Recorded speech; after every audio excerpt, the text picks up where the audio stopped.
let's look at how many bulbs come out of 3 clumps of daffodils, 1 clump of crocus, and 1 clump of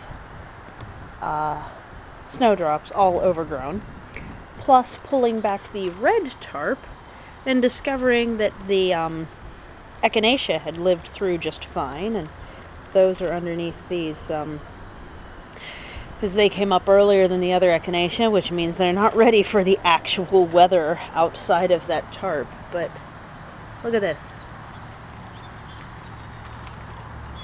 That's 5 overgrown clumps of bulbs total. That's it. That's a lot. I have regrets. I got really tired and thought, oh, maybe I won't do putting the lilies underneath this section, because that means digging up a whole nother thing and getting them in the bottom and da-da-da-da-da. I have regrets, and I'm wondering if I'm going to end up pulling it all up again and putting them in underneath. It's possible I might do that. Because there is one white lily that would be really nice to have out from where it is, because it's getting way too much shade in the back there. But this is a lot of daffodils, mainly daffodils, interspersed with crocus that are all purple. Because I'm wondering if it's that they do better in my yard, or if they're closer to the wild type and just are more vigorous. But the purple crocus, the purple snow crocus, did really, really well all over the place.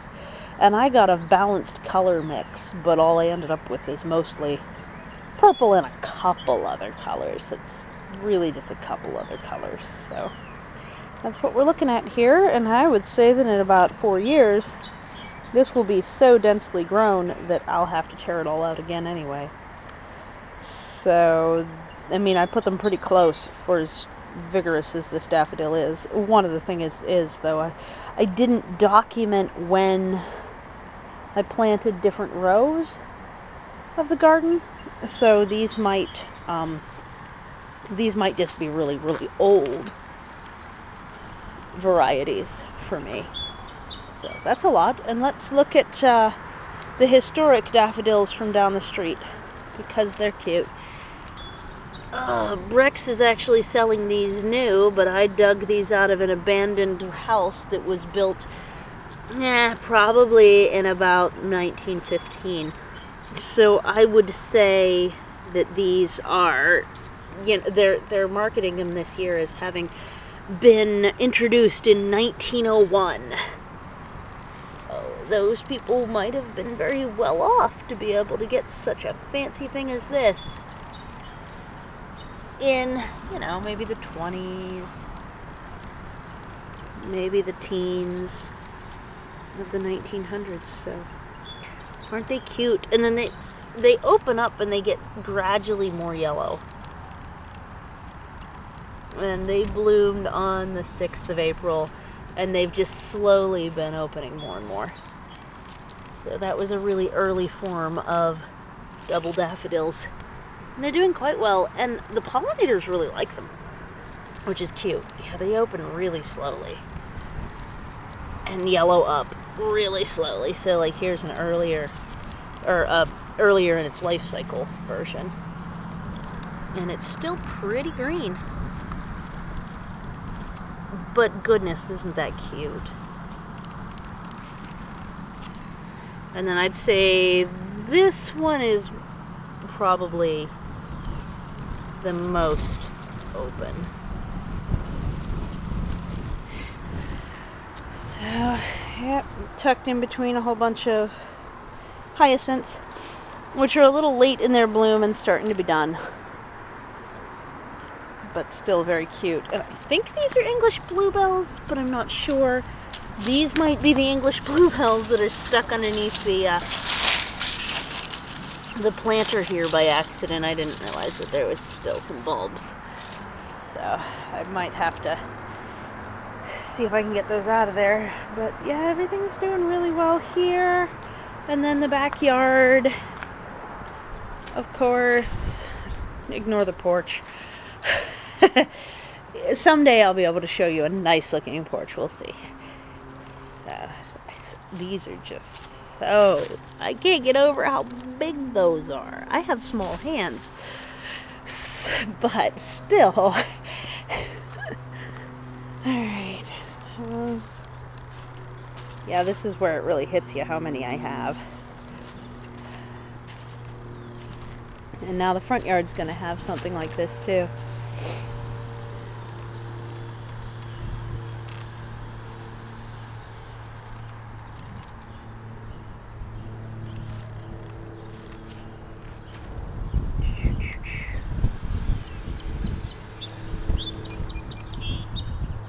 Oh, hi birds.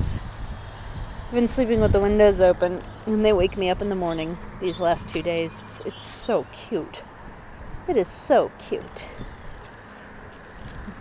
I'm kind of excited about this one. Look, that's a more modern double, but you can see its relatedness to what we were just looking at.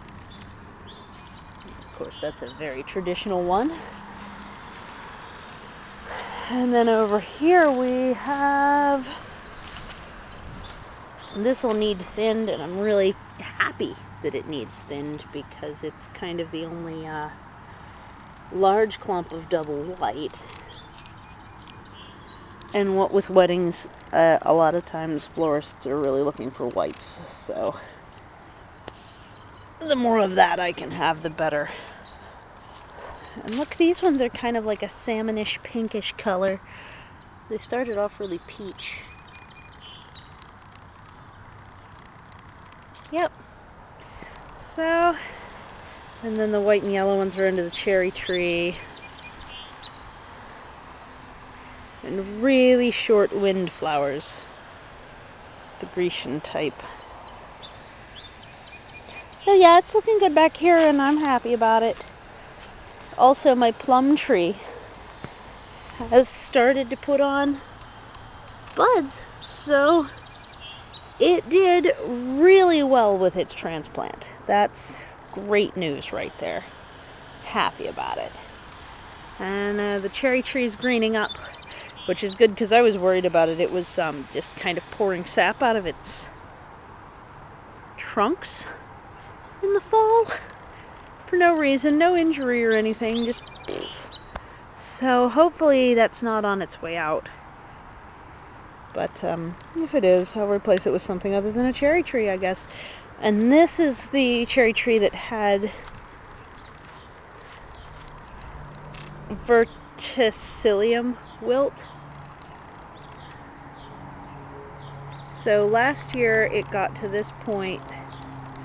It leafed all the way out and then it dropped all its leaves. So I put a ton of ash down on top of it. And because the phosphorus is supposed to help. And the way that I know that it was verticillium wilt is because this half of the tree dropped all of its leaves except the tips.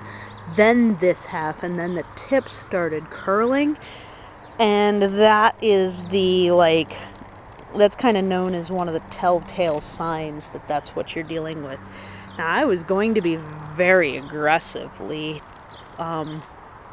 shaping this tree, but if it's going to have pronounced health problems, it's possible that that might not be an option.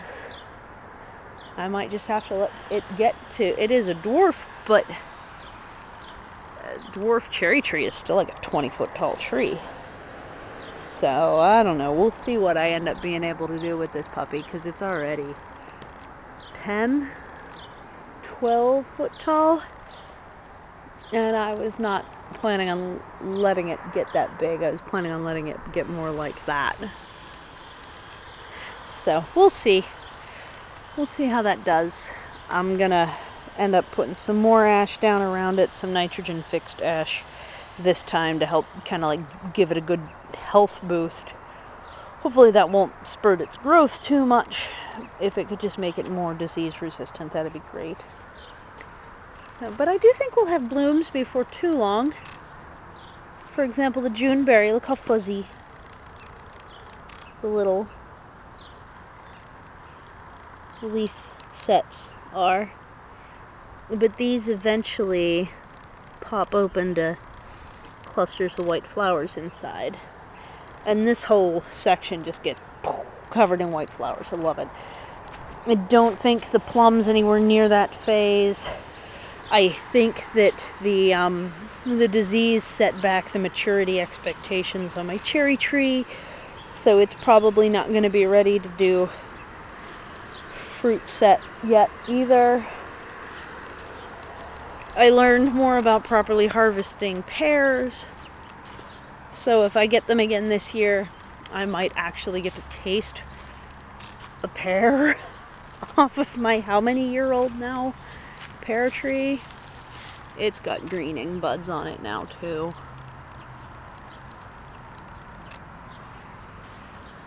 Last year, so the year before was its first fruit set, and then last year was its first heavy fruit set. So the first year I didn't get any because I didn't realize how to harvest it. They went overripe and rotted / got eaten by the birds. Then the next year it set teeny little fruits, and then a week later everything up to here on this plant got nibbled right off. The fruits all got nibbled right off. So they got like 6 apples, and they got all of the baby pears. So it happens, I guess. I mean, what can you do?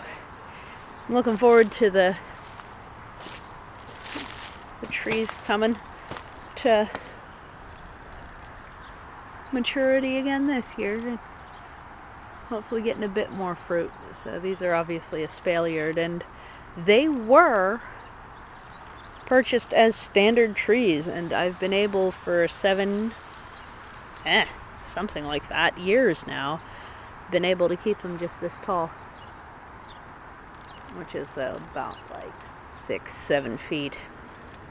I'm gonna plant a cherry bush here to keep the deer away, and then I'm thinking rhubarb, just to keep them a little bit back from, like, make it a little harder for them to reach all the fruit and eat it, because I want the fruit. Sorry guys, I want the fruit too bad.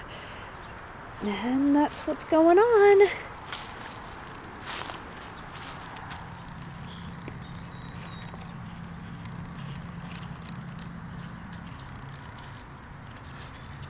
That's another thing that's going on.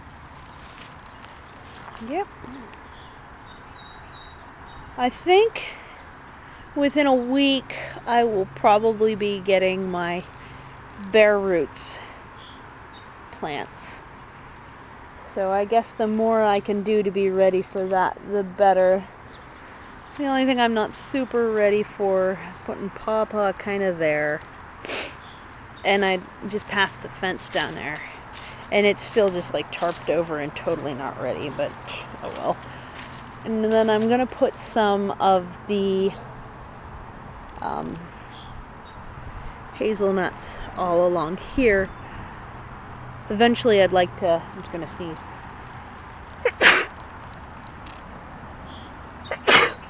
Eventually I'd like to replace the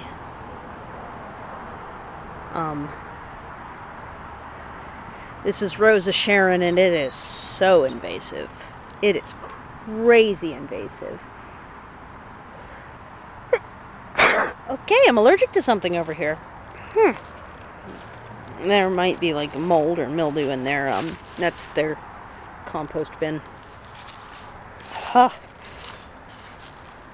So I'd like to do that, and I'd also like to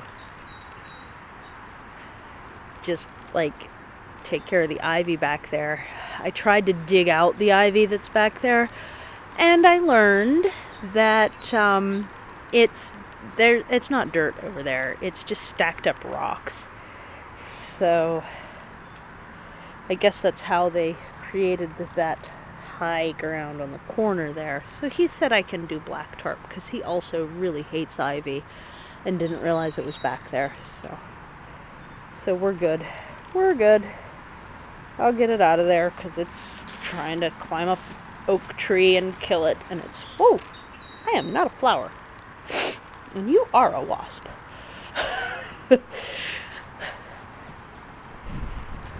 Once it comes out of there, it comes down here.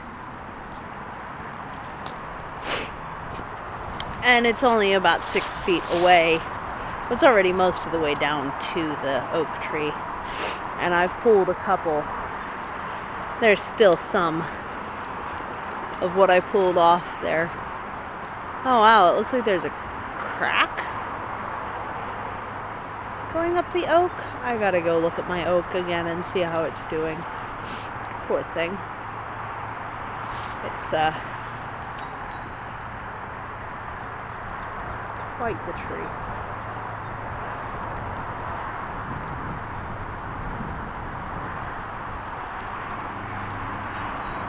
So I think this view here is probably the point to stop. Happy Sunday, April 15th of 2018.